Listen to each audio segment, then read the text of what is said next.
নমস্কাৰ বন্ধুসকল, কি খবৰ আপোনালোকৰ? আশা কৰোঁ সকলো ঠিকেই আছে। আজি এটা নতুন ভিডিঅ' লৈ আপোনালোকৰ সন্মুখলৈ আহিলোঁ আৰু ভিডিঅ'টো হৈছে মাছৰ মাথা দি বনোৱা এটা টেষ্টি চাটনি। সেয়েহে চাওঁ আহকচোন মই কেনেদৰে বনালোঁ। মাছৰ মাথাৰ চাটনি বনাবলৈ আমাৰ প্ৰয়োজনীয় সামগ্ৰীকেইটা হৈছে, ইয়াতে মই ডাঙৰ মাছৰ মাথা ফ্ৰাই কৰি লৈছোঁ। আপোনালোকে যিকোনো ডাঙৰ মাছৰ মাথা ল'ব পাৰে। তাৰপিছতে কেইফুটামান নহৰু, আদা, 2টা জলকীয়া, মান ধনিয়া আৰু এটুকুৰা নেমু লৈ লৈছোঁ। আপোনালোকে জলকীয়াটো আপোনালোকৰ হিচাপ মতে কম বেছ কৰিব পাৰে।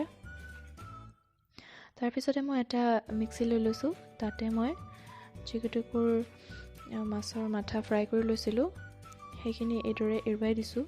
আৰু যোনখিনি হাৰ্ড পৰ্চন হয়, যোনখিনি হাৰ্ড কাইট হয়, সেইখিনি মই উলিয়াই দিছোঁ।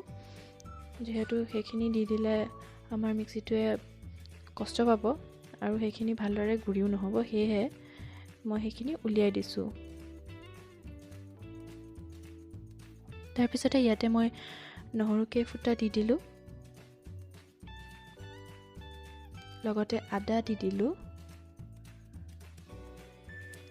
আৰু যোন 2টা জলকীয়া লৈছিলোঁ, জলকীয়া 2টাও ইয়াতে দি দিলোঁ।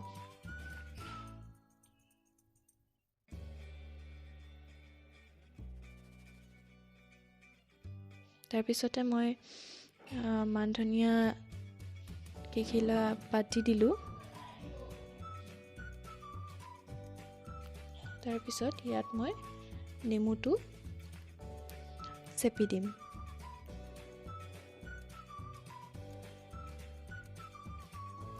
আপোনালোকে যদি বেয়া পায়, নেমু টেঙা বেয়া পায়, আপোনালোকে নেমু নিদিলেও হ'ব, জ্বলাকৈ খাব পাৰে। তাৰপিছতে ইয়াতে মই সোৱাদ অনুসৰি নিমখ দি দিলোঁ। তাৰপিছত এইখিনি মই পিচি ল'ম। এয়া মই পিচি ল'লোঁ। এয়া মোৰ মাছৰ মাথা দি বনোৱা চাটনিও ৰেডি হৈ গ'ল।